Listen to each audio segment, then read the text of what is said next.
नमस्ते। ये एक पुरुष की हथेली है। इसमें इन्होंने पूछा है कि इनका भाग्योदय कब होगा।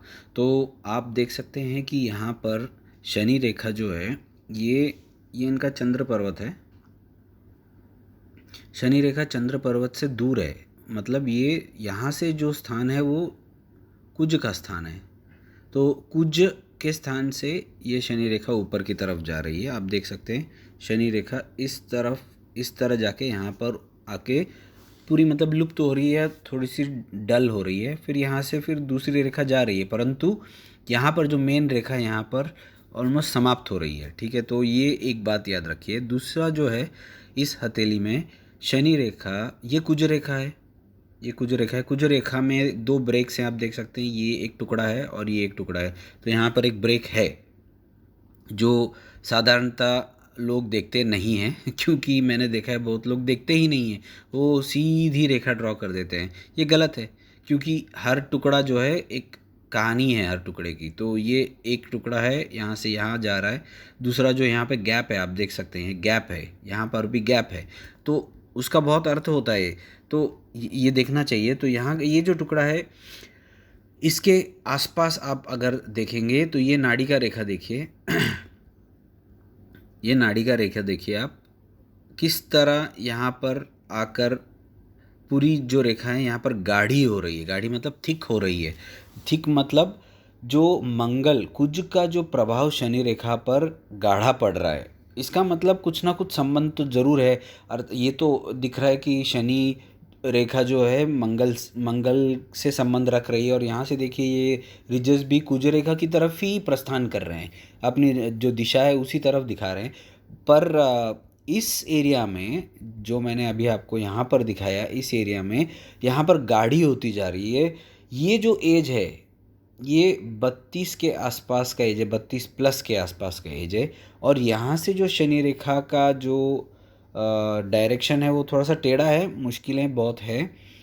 यहाँ आके ये 42 पर ये शनि रेखा रुक रही है। तो ये एक आप देख सकते हैं। अब यहाँ पर ये जो शुक्र रेखा है, ये शुक्र रेखा भी टूटी हुई है, ध्यान से देखिएगा। शुक्र रेखा भी टूटी हुई है। ये एक यहाँ पर आकर, तो जो लोग डिटेल में पढ़ते हैं उन्हीं को पता चलेगा। जो आनन फानन में जो करते हैं एनालिसिस, वो ऐसे कर देंगे, हाँ ये शुक्र रेखा। ऐसा नहीं होता है, आपको डीप में देखना पड़ता है। यहाँ से शुक्र रेखा यहाँ आ गई है, फिर शुक्र रेखा की एक जो शाखा है या फिर जो एक ऊर्ध्व रेखा है वो यहाँ से ऊपर की तरफ जा रही है। आप देख सकते हैं, मैं दूसरे कलर से ड्रॉ करता हूँ, ये ऊपर की तरफ जा रही है। आप अगर इसको कैलकुलेट करेंगे, ये 33 का एज है और यहाँ पे जो ख़त्म हो रही है, समाप्त हो रही है, 42 है। अब आप देख सकते हैं जिस समय 32 प्लस में शनि रेखा पर थिकनिंग, मतलब शनि रेखा पर जब नाड़ी का रेखा गाढ़ी हो रही है, उसी समय 33 पर एक ऊर्ध्व रेखा जाकर 42 एज पर ख़त्म हो रही है। इसका अर्थ यह है कि ये दोनों जो है हमें कैलकुलेट करना पड़ता है। हर चीज़ 2-3 जगह से कंफर्म करनी पड़ती है। और उसी समय आप और एक बात देख सकते हैं। उसी समय यहाँ पर ये टुकड़ा इस तरफ जा रहा है, ये देखिए इस तरफ, और यहाँ पे गैप है। ये भी एज 32-33 ही है। ये एक हो गया। अब उसी समय सूर्य रेखा भी ऊपर की तरफ जा रही है। थोड़ी टेढ़ी मेढ़ी सूर्य रेखा होने पर भी, यहाँ पर तो सीधी है, यहाँ पर टेढ़ी है, परंतु यहाँ पर सीधी है। जब सीधी रेखा होती है तो वो बल देती है। किसको बल देगी? इसको बल देगी। ठीक है, तो इसका मतलब ये है कि 32.5 या 32 प्लस से 33 के बीच में ही इनका भाग्योदय होगा। और ये बहुत अच्छा कमाएंगे, ये जो 10 साल है या 9 साल। ऐसा हमें देखना चाहिए। अब इनका जो इनकी जो जातक मतलब जो पत्रिका है, अब देखते हैं। ये पत्रिका साउथ इंडियन, क्योंकि इनको राशि ये पता नहीं है, इनको उनका जन्म समय पता नहीं है, तो भृगुनाड़ी ज्योतिष से ही हम इसका एनालिसिस कर सकते हैं। तो आप यदि यहाँ पर देखेंगे, यहाँ पर देखिए 32 के आसपास जो है कुंभ राशि एक्टिवेट हो रही है, शनि कुंभ राशि एक्टिवेट हो रही है, ठीक है। उस समय 32 33 हम इस तरह जाते हैं क्लॉकवाइज, 34 35 36 37 38 39 40 ऐसे 41 42, ये लगभग 9.5 से 10 साल हो गए। अब जभी भी गुरु, ये जो गुरु का प्रोग्रेशन है ये हाथ के अनुसार है, ये पत्रिका या गोचर के अनुसार नहीं है, प्लीज़ ध्यान रखिए। जब ये गुरु यहाँ पर कुंभ राशि में, हाथ में कुंभ राशि में जब दिखता है तो ये किसको टच कर रहा है, ये केतु को टच कर रहा है। केतु अथवा राहु मतलब आदि और अंत, मतलब अंत और आदि, आदि और अंत, हम दोनों को टॉगल करके यूज़ करते हैं, स्विच करके यूज़ करते हैं। नाड़ी भृगु नाड़ी में यूज़ करते हैं, प्लीज़ नोट भृगु नाड़ी। प्लीज़ यहाँ पर आप पराशरी, केपी, लाल किताब और कोई नाड़ी, BNN, इस तरह की नाड़ी और इस तरह की ज्योतिष पद्धति का यहाँ पर बिल्कुल कोई सिग्निफिकेंस नहीं है। यहाँ पर केवल और केवल भृगु नाड़ी ज्योतिष का उपयोग का यूज़ किया है। और जब भी केतु को टच करता है, राहु को टच करता है, न्यू बिगिनिंग, कुछ नई शुरुआत होती है, या फिर कुछ पुरानी जो चीज़ है वो ख़त्म करके न्यू चीज़ शुरू होती है। कुछ ना कुछ स्टेटस को चेंज होता ही है ना, मतलब आप शुरुआत करने के लिए कुछ अंत तो होना चाहिए, या फिर अंत करने के लिए कुछ नई शुरुआत होनी चाहिए। तो आप इस तरह देख सकते हैं। तो ये यहाँ पर जब गुरु केतु में आता है वहाँ से शुरू होता है ये सिलसिला, और ये होते होते होते यहाँ पर जैसे हाथ में दिख रहा है, यहाँ आकर समाप्त हो रहा है। अब क्यों समाप्त हो रहा है, देखिए ये जो लाल मैंने ड्रॉ किया है, लाल में ये पूरा जुपिटर या फिर गुरु का प्रोग्रेशन है हाथ के हिसाब से। और वो जो प्रोग्रेस लाइन मैंने आपको 33 से 42 तक दिखाई थी, उसको ये दिखा रहा है। अब आप देख सकते हैं 42 पर जब आके रुकता है तो ये जो गुरु है, ये त्रिकोण में किसके साथ है, राहु के साथ है। और ये किसके साथ है, शनि के साथ है। मतलब कर्म का अंत या शुरुआत यहाँ से होने वाला है। कर्म का शुरुआत यहाँ शुरू हुआ था और यहाँ पर ख़त्म होने वाला है। मतलब ये मत देखिए, शनि मत देखिए यहाँ पे, बट राहु देखिए। राहु मतलब अंत या शुरुआत, क्योंकि यहाँ पर शुरू हुआ, यहाँ पर अंत क्यों हुआ, क्योंकि ये टाइम्स में है, त्रिकोण में है। तो ये जो नाड़ी से हम लोग बड़ी आसानी से ही इसको हम देख सकते हैं। अब जिनको प्रोग्रेशन नहीं आता, जैसे हाथ से प्रोग्रेशन जिनको नहीं आता, मतलब ये थोड़ा सा मुश्किल होता है हाथ से प्रोग्रेशन करना, उनके लिए गोचर आप यूज़ कर सकते हैं। अब गोचर मतलब क्या, मैंने ब्लू में ड्रॉ किया, देखिए लगभग गोचर जो है उस समय 32 साल के आसपास धनु राशि में होगा। जब ये धनु राशि में होगा तो ये शनि के साथ त्रिकोण संबंध बना रहा है। आप देख सकते हैं 32 के आसपास शनि रेखा गाढ़ी होती जा रही है। देख लीजिए आप, शनि रेखा गाढ़ी होती जा रही है, क्योंकि शनि से कुछ ना कुछ तो संबंध है। अच्छा, दूसरी बात, शुरुआत होनी है, तो पहली बार शुरुआत होनी है, तो ये देखिए शुरुआत होने के लिए क्या होना चाहिए, त्रिकोण संबंध राहु के साथ तो बना है। तो आप बोलेंगे अच्छा ठीक है, अब अंत कैसे होगा, देखते हैं इसमें अगर दिखता है क्या अंत।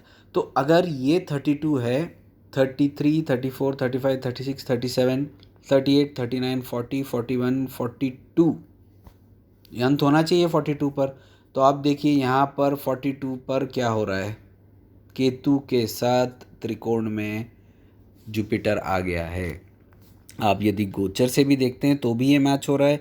आप अगर, क्योंकि गोचर मतलब पत्रिका से देखा जाता है, लेकिन जो जुपिटर का प्रोग्रेशन है भृगुनाड़ी के हिसाब से, वो तो हाथ से देखा जाता है। दोनों तरीके से आप देख सकते हैं कि यहाँ पर मैचिंग हो रही है। जो हाथ में है वो यहाँ पर मैच हो रहा है।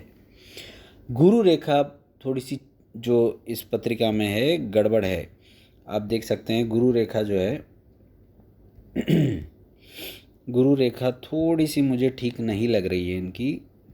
ये जो गुरु रेखा है ये थोड़ी सी, जो आप देखिए किस तरह जकड़ी हुई है, चेन्स मतलब जकड़ी हुई है, फिर इसमें दोष है। ऐसा क्यों है, ऐसा इसलिए है, उसका एक्सप्लेनेशन मैं ये दे सकता हूँ कि हाथ में तो दिख रहा है तो कुछ ना कुछ ज्योतिष के हिसाब से एक्सप्लेनेशन देना ही है। यहाँ पर गुरु अपने स्व राशि में बैठे हुए गुरु को अच्छा माना जाता है। ये उसको हम क्या गजकेसरी योग वगैरह वगैरह बोलते हैं, बट यहाँ पे कोई गजकेसरी योग मुझे तो नहीं दिख रहा है जिसका अच्छा इफेक्ट मिल रहा है जातक को। गजकेसरी योग है मतलब कुछ ना कुछ इफेक्ट आएगा, बट हाथ में तो उतना कुछ पॉजिटिव इफेक्ट मुझे दिख नहीं रहा है। परंतु आप देखिए यहाँ पर शनि है और यहाँ पर केतु है। इसको ये पाप मतलब ये दोनों के बीच में अटका हुआ है गुरु, तो इसको हम पापकर्तरी योग बोलते हैं, हेम्ड बिटवीन द टू मेलेफिक्स बोलते हैं। तो इसकी वजह से भी गुरु पावरलेस हो गया है यहाँ पर। तो जब आप नाड़ी ज्योतिष पढ़ते हैं तो लोग बोलते हैं लेकिन गुरु तो सेल्फ है, मतलब ओन है। बिल्कुल है, परंतु जब एनालिसिस करते हैं तो हम लोग भृगु नाड़ी में गोचर गुरु अलग होता है, प्रोग्रेस गुरु अलग होता है, और ये स्टैटिक गुरु अलग होता है। ये स्टैटिक गुरु है, ये सेल्फ है, मतलब ये सेल्फ है जब ये स्टैटिक होता है, लेकिन ये जब ट्रैवल करता है तो ये अलग हो जाता है। ठीक है, तो ये अगर आप नाड़ी ज्योतिष नहीं पढ़ते हैं तो आपको समझ में नहीं आएगा। फिर ये ऐसे बच्चों वाले क्वेश्चन आएंगे कि भाई ये ऐसा क्यों वैसा क्यों। आप पढ़ लीजिए फिर आपको पता चलेगा। वैसे ही शनि जो है कर्म कारक है, लेकिन ये स्टैटिक शनि है, ये कर्म कारक नहीं है।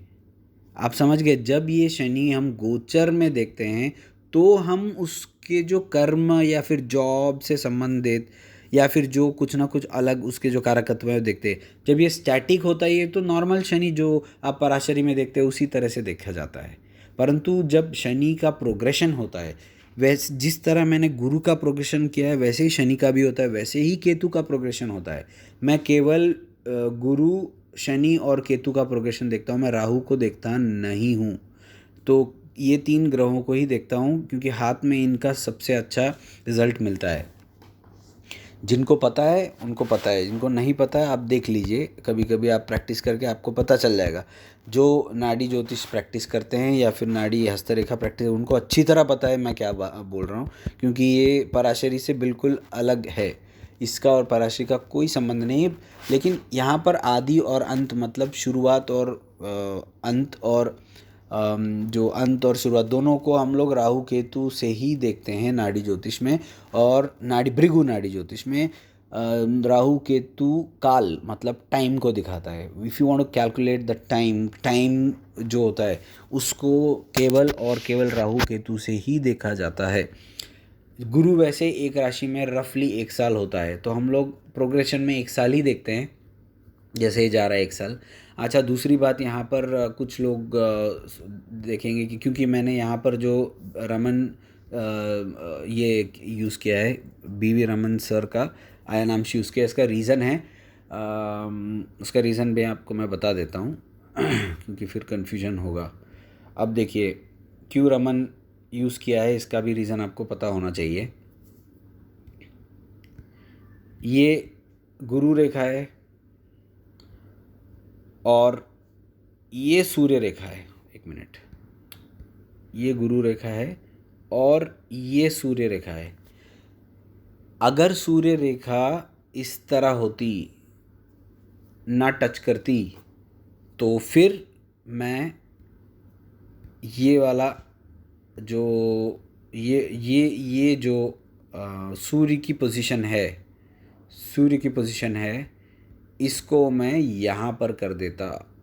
तो थोड़ा बहुत हमें नाड़ी ज्योतिष में इधर उधर हाथ को देख के थोड़ा एडजस्टमेंट करना पड़ता है।